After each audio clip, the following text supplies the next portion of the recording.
내가 오늘 명하는 모든 명령을 너희는 지켜 행하라. 그리하면 너희가 살고 번성하고 여호와께서 너희의 조상들에게 맹세하신 땅에 들어가서 그것을 차지하리라. 내 하나님 여호와께서 40년 동안에 내게 광야길을 걷게 하신 것을 기억하라. 이는 너를 낮추시며 너를 시험하사 네 마음이 어떠한지 그 명령을 지키는지 지키지 않는지 알려 하시니라. 너를 낮추시며 너를 줄이게 하시며 또 너도 알지 못하며 내 조상들도 알지 못하던 만나를 내게 먹이신 것은 사람이 떡으로만 사는 것이 아니요 여호와의 입에서 나오는 모든 말씀으로 사는 줄을 내게 알게 하려 하십니다. 이 40년 동안에 내 의복이 헤어지지 아니하였고 내 발이 붉히지 아니하였느니라. 너는 사람이 그 아들을 징계함 같이 내 하나님 여호와께서 너를 징계하시는 줄 마음에 생각하고 내 하나님 여호와의 명령을 지켜 그의 길을 따라가며 그를 경외할지니라. 아멘. 네, 오늘부터 우리가 신명기 8장으로 넘어가는데 8장 내용은 사실은 신명기 두 번째, 세 편의 설교 중에 두 번째 설교의 중간에 나오는 내용일 뿐이지만 여기서 다루고 있는 내용이 성경의 내용들을 전체를 요약하고 있고 설명하고 있기 때문에 8장을 조금 자세히 들여다볼 필요가 있습니다. 그래서 8장만 따로 강조하는 의미에서 오늘 8장을 개발하고 다음 주부터 8장의 내용을 깊게 들어가도록 하겠습니다. 그만큼 8장의 내용이 대단히 중요하기 때문입니다. 오늘 읽은 본문은 우리가 익숙하긴 하지만 스킵하고 싶어하는 부분이죠. 왜냐하면 하나님 우리에게 복 주시고 우리에게 평안을 주신다고 얘기하고 있는 게 아니라 우리를 벌 주시고 우리를 힘들게 하시고 우리를 고난 가운데 몰고 가시는 것을 하나님이 하셨다라고 이야기하고 있습니다. 근데 그 이유가 뭐라고 나와 있냐면 하나님의 말씀에 순종하게 하기 위해서다 이렇게 되어 있습니다. 이 말씀의 근거로 하나님께서 내려주신 그 만나가 무엇이냐라고 할 때에 그 만나가 무엇인지 우리가 아직 밝혀내지 못했죠. 이스라엘 백성들도 처음에 만나를 만났을 때는 풀송이 같다고 그랬고 조금 먹다 보니까 질리니까 가시 같다고 그렇게 얘기를 하죠. 이 뭔지는 모릅니다. 만나가 뭔지. 그러나 신명기 8장의 해석에 의하면 이 만나는 우리에게 주시는 이 성경 말씀을 비유하고 있다라고 하는 걸 지금 여기서 분명히 설명하고 있죠.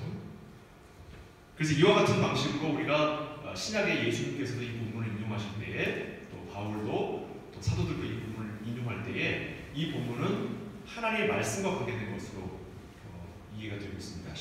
우리가 잘 기억하는 것은 예수님께서 사탄에게 시험 받으실 때 이 본문 말씀이 나오죠. 그래서 사탄이 나한테 복종하라 하니까 예수님께서 그에게 대항하시는 말씀을 이 본문을 인용하시기도 합니다. 우리가 쉽게 알고 있는 이 본문 말씀 여기에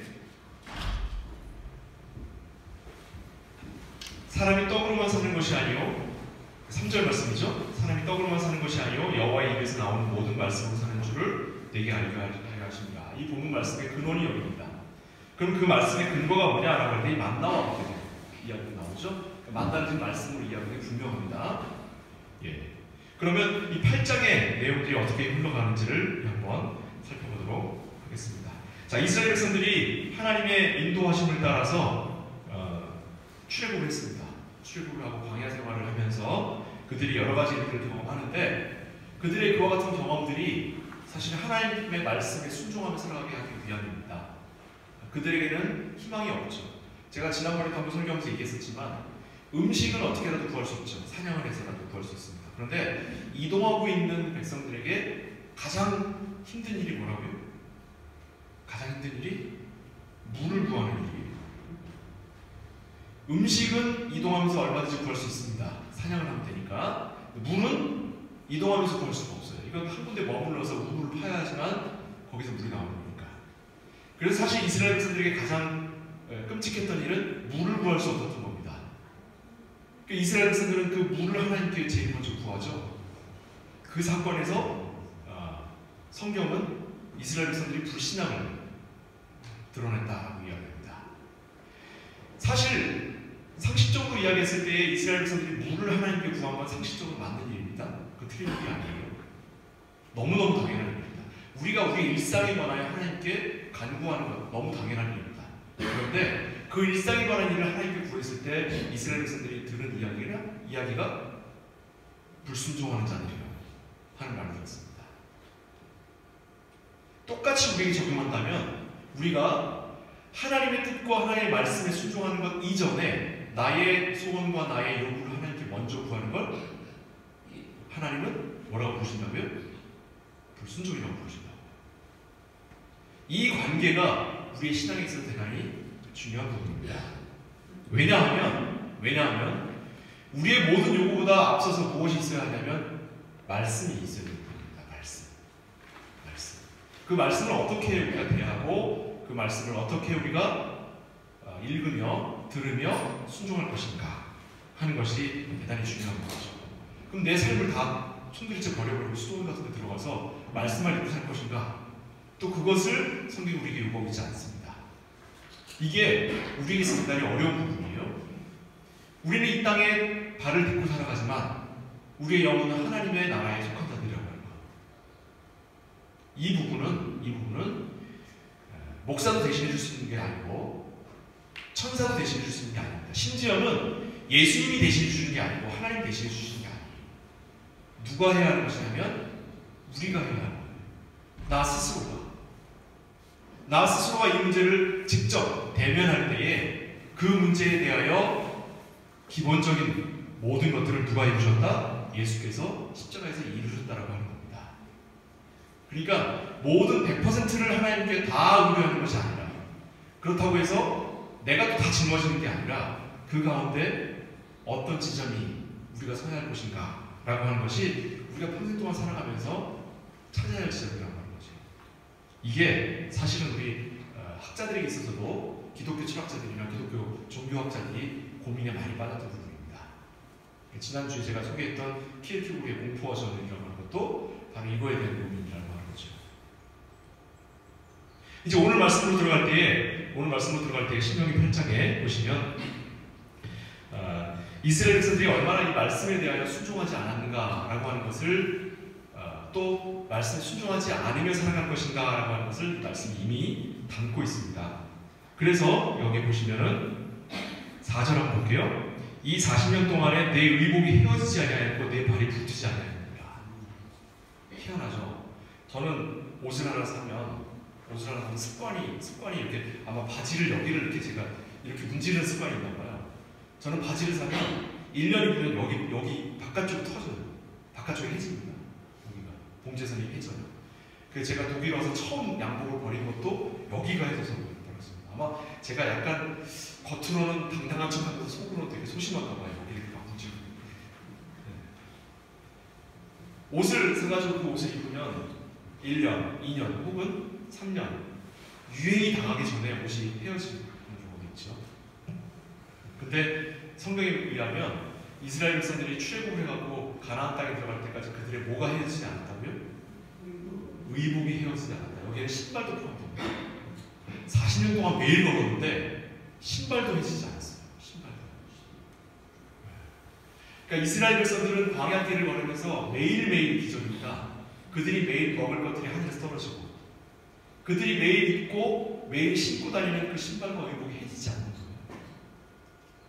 그걸 경험하는 사람들이 아마도 이 사람들이 이동했기 때문에 이 배틀을 짤 수가 없었을 거예요. 그러니까 아마 광야에서 죽은 사람들의 옷을 그 다음 세대들이 물려입는 방식으로 갔을 겁니다. 아마 사람들은 죽어나갔어도 출애굽한 사람들이 다 죽었죠. 죽어나갔어도 그들이 입었던 옷은 그 다음 세대에게 그대로 물려졌을 겁니다. 그러니까 이건 기적 중에서 기적인 거예요. 기적 중에서 기적입니다. 이런 기적이 있을 수가 없죠. 이와 같은 일들을 매일 경험합니다.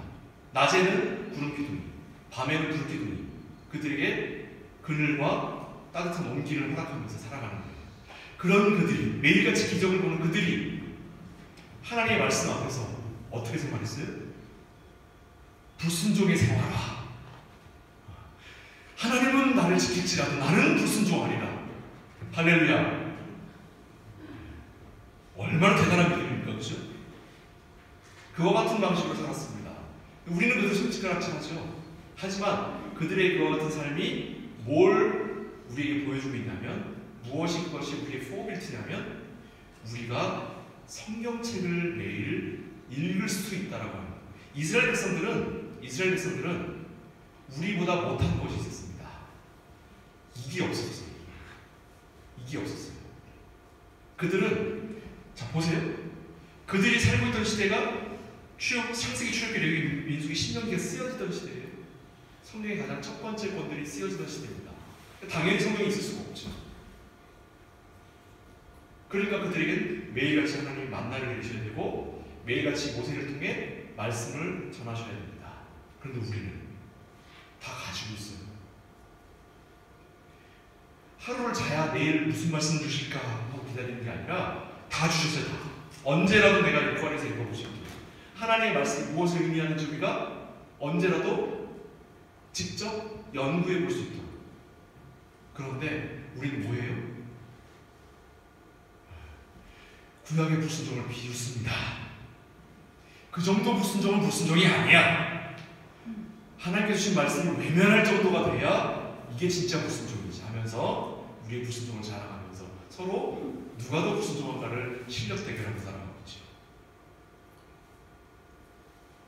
이것이 바로 성경이 우리에게 경고하고 있는 말입니다. 그럼 어떤 방식으로 이걸 순종해야 되느냐? 그걸 저한테 묻을 게 아니에요. 이걸 통해 하나님과 여러분이 직접 부딪혀 나가야 하는 거예요. 그걸 뭐라고 하냐면 그걸 신앙생활이라고 하는 거예요. 다만 거기에 전쟁터에 나가서 총을 쏘고 적과 총을 쏘며 싸우는데 내가 부상을 당하면 뭐라고 그러죠? 소리를 꽤 지르죠. 뭐라고 소리 질러요? 위생병! 영어로 메딕! 하고 부르죠. 그죠? 그 메딕이 뛰어와요. 그래서 여기다가 뭐 분말가루 같은 거 뿌려주고 붕대 감아주는 그게 목사가 하는 일이에요.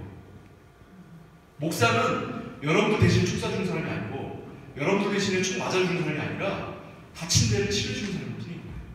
치료도 제대로 치료가 아니에요. 그냥 분말가루 뿌리고 붕대 감아주는 게 끝이에요.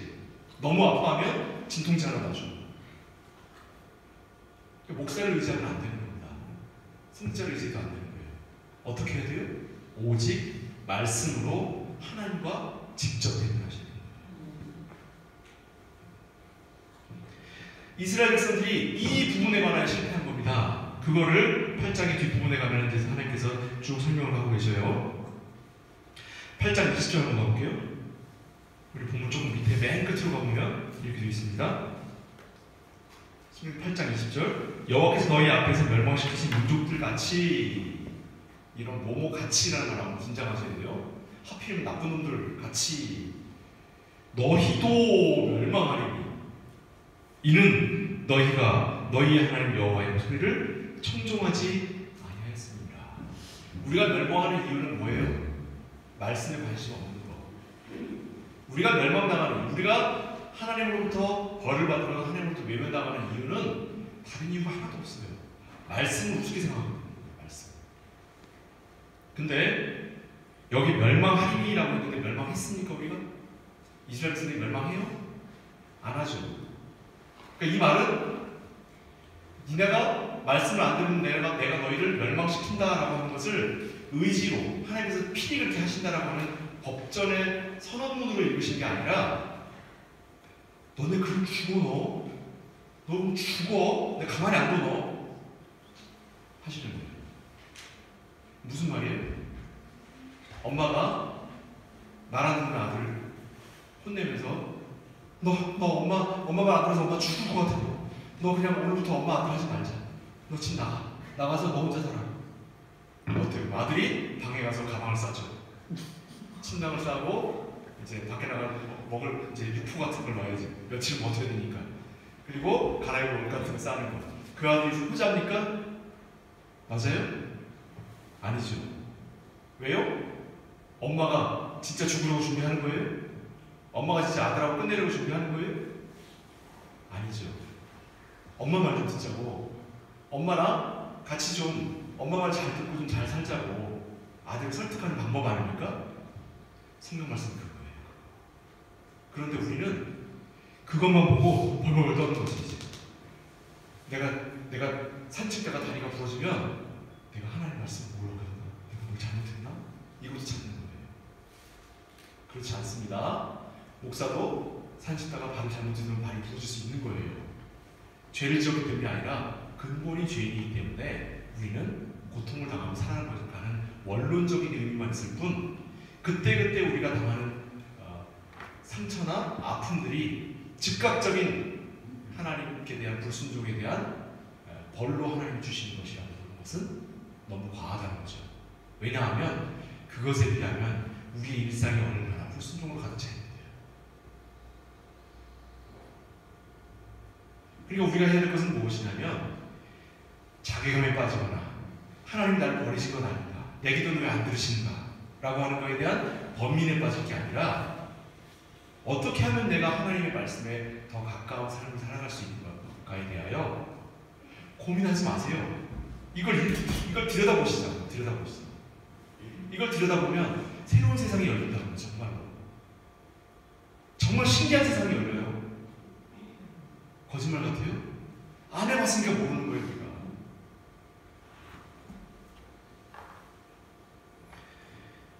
하나님의 백성인 성도가 삶에서 가장 위태로운 때가 언제인지 아십니까? 그건 걱정이 해결되고 내 소원이 이루어졌을 때 가장 위험해요. 오죽했으면 제가 이제 고등학교 시절에 은사가 막 유행했었어요. 그때 기도하다가 방언을 딱 받으면 방언하다가 조하라고 하면 이제 같이 기도해주는 전도사님이 와가지고 조홍지 여기 앉아봐.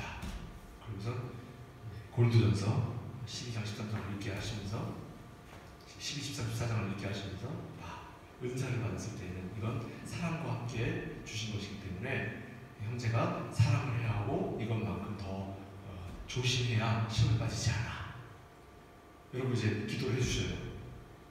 근데 그 다음에 꼭 시험에 빠지는 일이 벌어집니다.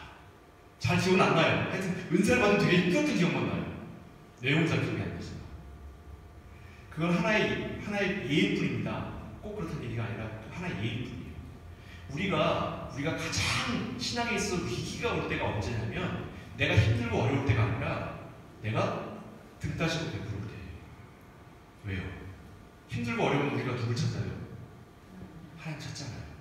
등 따시고 배부르면 누굴 찾아요? 내가 좀 이 정도 있자고 거울을 보지. 그죠? 얼마나 자신만만하냐. 그래서 우리가 모르겠어요. 독일 사람들은 어떤지 모르겠는데 우리 한국 사람들이 가지고 있는 나쁜 병이 있어요. 잘 되면 내가 열심히 해서 잘한 거고 내 탓이고 안 되면 조상 탓이라고 하죠. 자기가 뭘 시험을 봤는데 안 됐어. 내가 뭘 했는데 부모 잘 만난 애한테 밀려가지고 내가 떨어졌어. 그러면 무슨 생각이 들어요? 우리 엄마 아빠 좀 그 옛날에 잘 좀 살아서 좀 힘 있는 사람 부모가 됐으면 내가 이 고생 안 할 텐데. 저는 개인적으로 군대 가서 2번 밀렸습니다. 2번 밀렸어요. 아버님이 군 출신인데도 불구하고 더 높은 군 출신한테 밀렸어요. 2번. 한 번은 사격을 내가 대대에서 1등을 했는데 그 1등 타이틀 뺏겼어요. 왜냐면 자대가 보는 휴가를 왔거든. 집에 갈 수 있어요. 쫄병했는데도 1등을 하면. 근데 나는 휴가를 못 받았어요. 뺏겨가지고. 그 다음에 2번째 병과를 이제 미군으로 갔는데 병과를 이제 갔는데 제가 행정병으로 받았는데 그 행정병을 뺏겼어요. 전투병과로 바뀌었어요. 그것도 별 4개인 친구의 아들한테. 그래서 제가 군종병을 지원해서 군종병이 됐습니다. 행정병보다 군종병이 훨씬 좋은 거예요.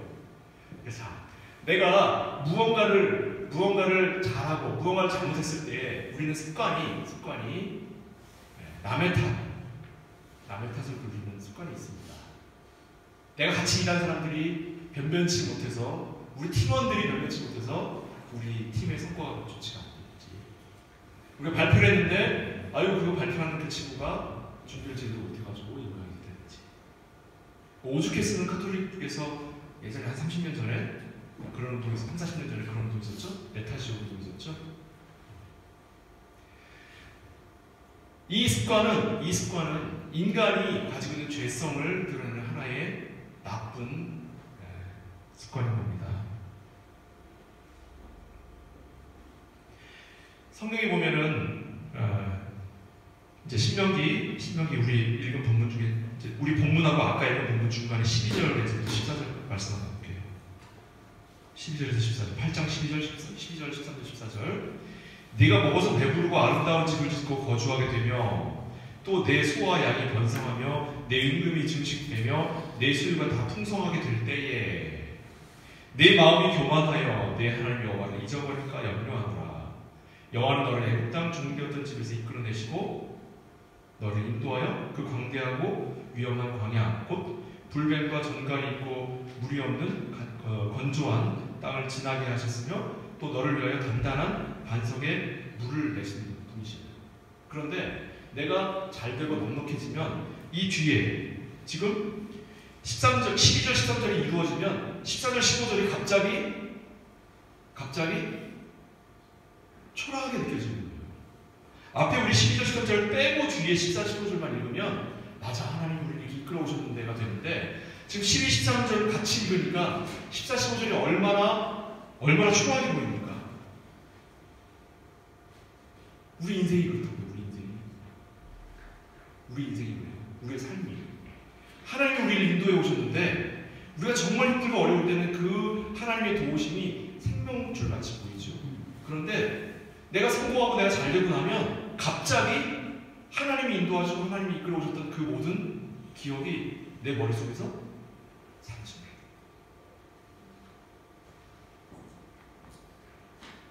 이게 불순종의 습관입니다.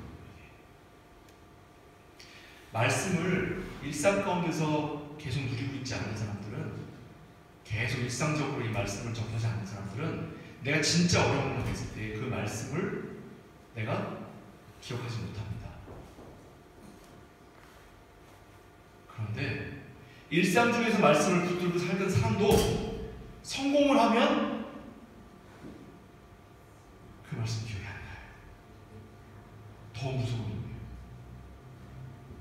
우리가 구하는 것이 잘됨과 우리가 구하는 것이 성공인데 그것이 내 삶 가운데 이루어졌을 때에 우리는 그걸 모든 걸 다 잊어버린다고요. 12절에 보세요. 내가 먹어서 배부르고 아름다운 집을 짓고 거주하겠다 그러죠. 원래 이스라엘 백성들이 가나안 땅에 들어올 때 하나님이 뭐라고 하셨어요? 내가 짓지 않은 집에 살게 하고 내가 심지도 않은 열매를 먹게 하겠다고 하셨잖아요. 근데 그걸 들어와서 먹고 난 다음에 우와 살았다. 그렇죠? 가나안 땅에 첫 해에 들어갔는데 거기 농사 짓기 이전에 이미 있는 걸 먹어야 첫 해를 날 거 아니에요. 거기 있는 것 중에 일부를 남겨야 그 다음에 그걸 심어야 그 다음 해 두 번째 해부터 거기 있는 걸 먹을 거 아니에요. 그렇죠? 그러니까 이스라엘 백성들은 첫 해에는 하나님이 주신 걸 먹고 살아야 돼요. 첫 해에는. 근데 두 번째 해부터는 자기는 심은 걸 먹는단 말이에요. 그랬더니 뭘 잊어버려요? 첫 해에 하나님이 나를 먹이신 걸 잊어버려요. 심지어 하나님이 주신 것을 남겨서 거기서 나온 씨앗을 심어 두 번째 내가 먹게 됐다는 것조차도 잊어버려요. 뭘 기억해요? 내가 이 척박한 땅을 갈아서 이 척박한 땅에 씨를 심어서 그거에다가 내가 공을 들여 땀을 흘려 그 소산을 먹게 되었다라고 하는 것만 기억하는 거예요. 무섭죠? 이게 우리의 수준이라고 하는 거예요. 종교사역 이론 중에서 국민소득 $10,000를 기준으로 이야기하는 게 있어요. $10,000. 국민소득 $10,000를 기준으로 $10,000가 안 될 때에는 기독교 성도가 굉장히 활발하게 되죠. $10,000가 딱 넘어가면서부터 꺾인대요. 꺾이기 시작해갖고 $20,000가 넘어가면 이제 그다음부터는 당당하게 나는 하나님 그런 거 없다고 생각해. 이렇게. 어때요? 유럽이 그랬죠? 미국이 그랬죠? 한국이 그렇잖아요. 한국의 기독교가 왜 종말이 보이냐면 소득이 $20,000가 넘어서 그래요. 자, 제가 드린 말씀은 어떤 현상을 두고 한 말이기 때문에 이건 진리가 될 수 없습니다. 그러나 이거를 보고 우리가 빗대어서 알 수 있는 게 있어요. 빗대어서 알 수 있는 거. 어려울 때 하나님을 찾더니 넉넉해지니까 하나님을 버리더라. 성경도 그 얘기를 하고 있고 우리의 삶이 그걸 현상으로 보여주고 있잖아요.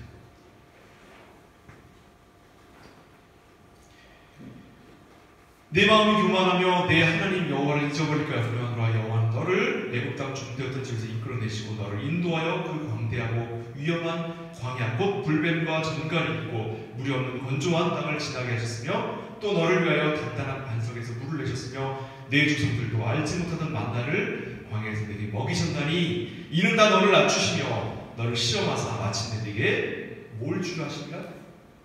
뭘 주려 하십니까? 복을 주려 하십니다. 우리에게 복을 주기 위해서 우리를 어려운 가운데 내놓으신다.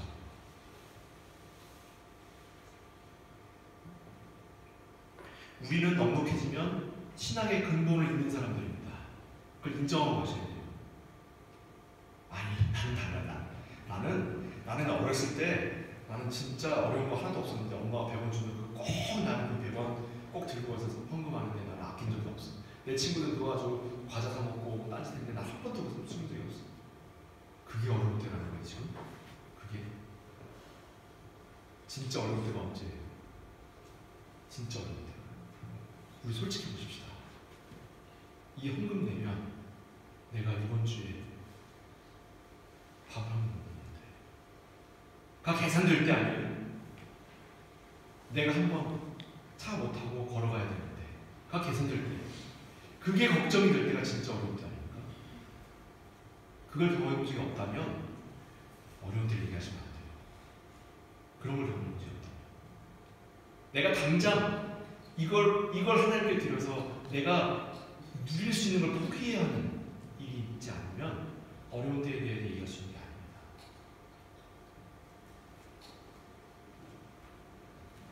인생의 길을 정하는 중요한 것들은 되게 타고난 것들이라고 하는 것이 요즘 드러나고 있죠. 우리가 공부를 못하는 이유가 뭐예요? 공부 못하는 유전자를 물려받아서. 내가 왜 게으른지 아세요? 게으른 유전자를 물려받아서. 내가 왜 공부하는 것보다 게임을 더 좋아하는지 아세요? 일하는 것보다 노는 걸 더 좋아하는 유전자를 물려받아서. 아니에요. 그거를 매로 다스리면 그걸 고칠 수 있어요. 그럴 수 있죠. 그럴 수 있죠. 하지만 다양한 것들이 되게 그런 거예요. 그러면 반대로 내가 공부를 잘하는 거, 내가 머리가 좋은 거는 내가 열심히 해서요? 유전자 때문인 거예요. 내가 게으르지 않고 부지런한 거, 그 유전자 때문인 거예요. 대부분 그런 것들이 밝혀지고 있어요. 우리가 한 30년 전에는 그렇지 않다고 했어요. 여러분 재밌는 얘기 하나 해드릴게요. 에디슨이 유명해졌어요. 그래서 기자가 찾아가가지고 에디슨한테 물어봅니다. 에디슨 선생님이 천재로 알려줬는데 에디슨 선생님의 성공의 비결이 뭡니까? 했더니 에디슨이 뭐라는지 알아요? 네, 천재가 아닌 사람들은 노력을 많이 하잖아요. 저도 노력 많이 합니다. 근데 진짜 천재의 성공은 99%의 아무리 노력을 해도 1%의 천재적 영감이 있지 않으면 성공할 수 없습니다. 이렇게 얘기했어요. 정확하게. 근데 그 다음날 신문에 기사에 이렇게 났어요. 천재의 성공은 99%의 노력과 1%의 영감으로 이루어진다. 에디슨은 99%가 중요하다고 한 거예요? 1%가 중요하다고 한 거예요? 예?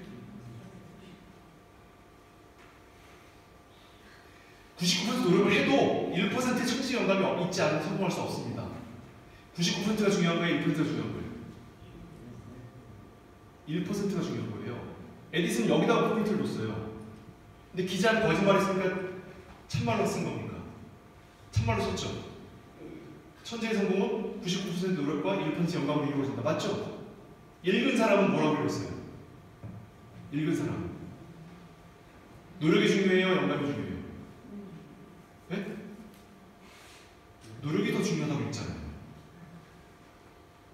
이 언론이 하는 역할에 대해서 설명을 할 때 하는 것 중에 하나예요. 나폴레옹의 기사와 에디슨의 기사 이 두 가지가 언론의 역할에 관해서 이야기할 때 하는 이야기인데 그 중에 이 부분을 한번 보세요. 이 부분을 한번 보시죠. 우리가 노력을 하면 99점까지는 돌아나갈 수 있어요. 99점까지는. 근데 마지막 100점까지 이르는 데는 뭐가 필요하다고요? 내 밖에서 무언가가 들어와야 되는 거예요.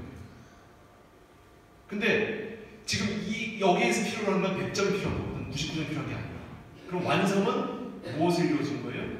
우리 밖에서 들어온 무언가에 의한 거예요. 영감은 그 사람이 가지고 천재성일 수 있지만 영감은 뭐예요? 밖에서 들어오는 거예요. 밖에서. 어디서 들어오는 거예요? 하나님께서 주시는 거예요. 영감은.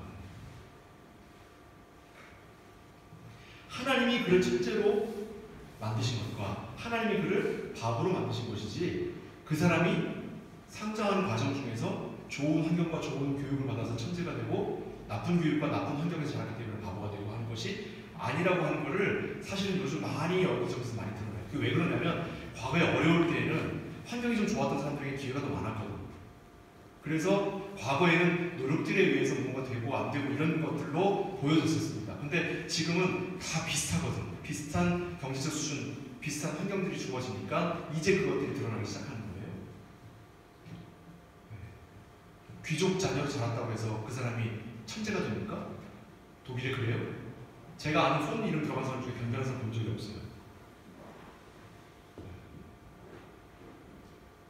우리가 기대하는 바, 우리가 의지하는 바, 우리가 그럴 것이다라고 이야기하는 대부분의 내용은 사실은 밖에서부터 오는 거예요. 그러니까 우리가 이런 내용들, 우리가 배우고 듣는 내용들에 의지할 것이 아닙니다. 참으로 우리가 의지할 것은 하나님께서 주시는 그 영감인 거예요.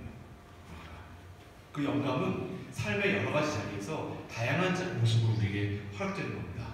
그런데 그걸 성경은 뭐라고 얘기하냐면 그걸 말씀이라고 얘기해요. 말씀. 그래서 19절에 이렇게 있습니다. 내가 만일 내 하나님 여호와를 잊어버리고 다른 신들을 따라 그들을 섬기며 그들에게 절하면 내가 너에게 증거하노니 너희가 반드시 멸망할 것이라. 이거는 하나님 우리를 윽박지르는 거예요. 이거는 윽박지르는 거예요. 너 말 잘 들어. 너 안 들으면 내가 너를 죽여버릴 거야. 뭐 한다는 얘기예요? 말 좀 들어, 말 좀. 자기 자식한테 하는 말이에요. 자기 자식한테. 자기 자식. 우리는 하나님과의 관계를 영적인 가치로 이해합니까? 아니면 물질적인 이익으로 이해합니까? 우리가 하나님을 만날 때 하나님께 기도하고 하나님께 대하여 우리가 요구하는 것이 물질적인 가치를 요구하고 있습니까? 아니면 영적인 하나님과의 관계 속에서 그 말씀의 풍요로움을 우리가 참 기대하고 있습니까?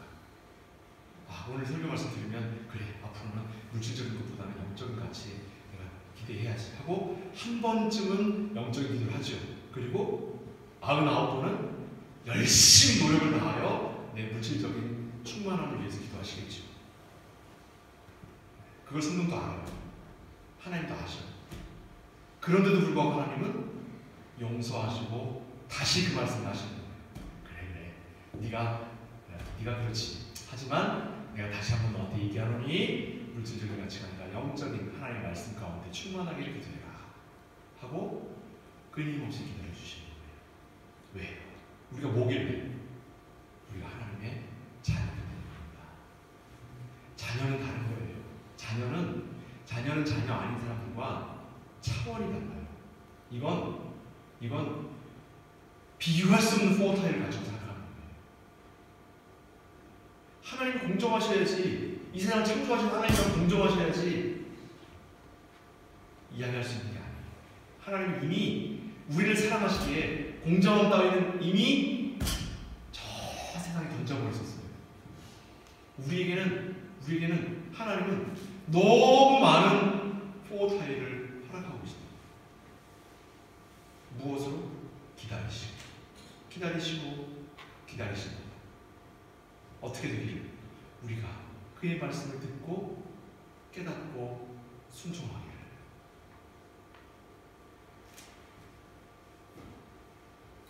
세상과 하나님의 나라에 둘 다 손을 담을 수는 없습니다. 역사적으로 그런 사람들을 니고데모주라고 했었어요. 성경에 나오는 니고데모 좀 억울할 겁니다. 나중에 그는 예수님의 시신을 수습한 사람이기 때문에 사실은 예수님께로 돌아온 사람인데 그 사람이 중간에 한 행동 때문에 세상과 교회에 한꺼번에 발을 딛는 사람들을 역사적으로 니고데모주의라고 불러요. 어떻습니까? 우리가 니고데모주의라고 부름받기를 원하십니까? 그럴 수는 없어요. 그럴 수는 없습니다. 우리 차태화 교수님 오셨는데 학교 강경림 교수님 주제가 니고데모주의잖아요. 박사학위 주제가. 그 니고데모주의라고 하는 것이 실제로 역사 가운데서 있었습니다. 그들이 하나님의 말씀을 읽고 그 말씀을 보니까 야, 이거 하나님이 우리를 자녀 삼으셨으니까 우리가 세상에서 일주일 동안 세상에서 우리가 하나님 믿고 살고 주일날에 교회 가면 하나님한테 용서 구하고 이렇게 살아가면 되겠네? 하고 그걸 이론으로 세운 사람들이에요. 우리는 이론을 세울 필요 없잖아요. 거기 사니까. 그래야 되겠습니까? 사무엘이 사울에게 했던 경고를 기억하십시다.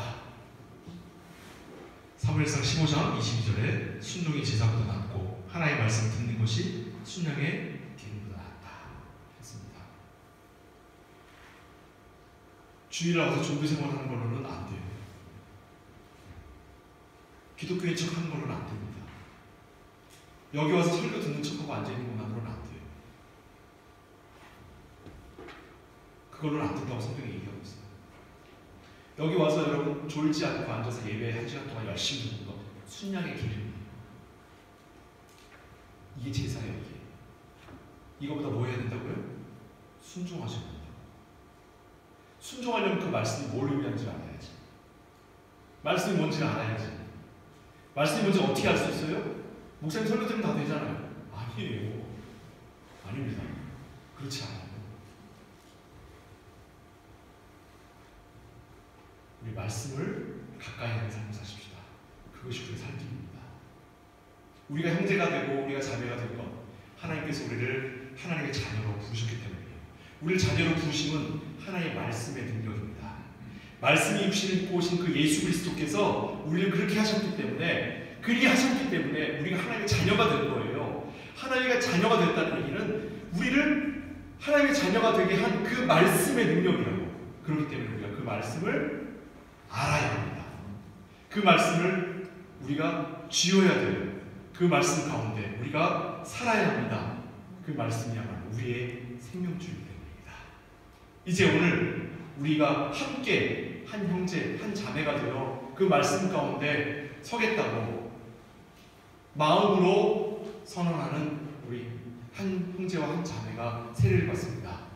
그들이 세례를 받는 일들이 우리가 과거에 받았던 일들이 이것이 얼마나 귀한 일인지 우리가 오늘 세례식을 통해서 경험하실 텐데, 이제 이 세례식을 통해 우리가 받았던 그 세례식을 기억하시고 혹 유아 세례 받으신 분들도 내가 알지 못했을 때 부모의 신앙으로 받았던 것을 되새기면서 다시 한번 마음을 돌이키십시다. 니고데모주의가 아니라 이제 참으로 하나님의 말씀 가운데 서는 하나님의 말씀 백성이 되도록 하십시다. 기도하겠습니다. 사랑하는 아버지 하나님, 우리는 불순종의 죄인입니다. 그런데도 불구하고 우리가 순종할 때까지 기다려주시고 말씀하시며 넉넉하게 우리에게 채워주시는 그 하나님의 은혜를 기억합니다. 오늘 하나님께서 허락하신 바 말씀의 종으로, 말씀의 은혜 받은 형제 자매로 부르시는 우리 자매 형제가 있사오니 그들을 하나님께서 돌아보시고 그들과 함께 우리가 마음을 돌이켜 말씀 가운데 순종하기로 허락하여 주옵소서. 예수 그리스도 이름으로 축복하며 기도하옵나이다.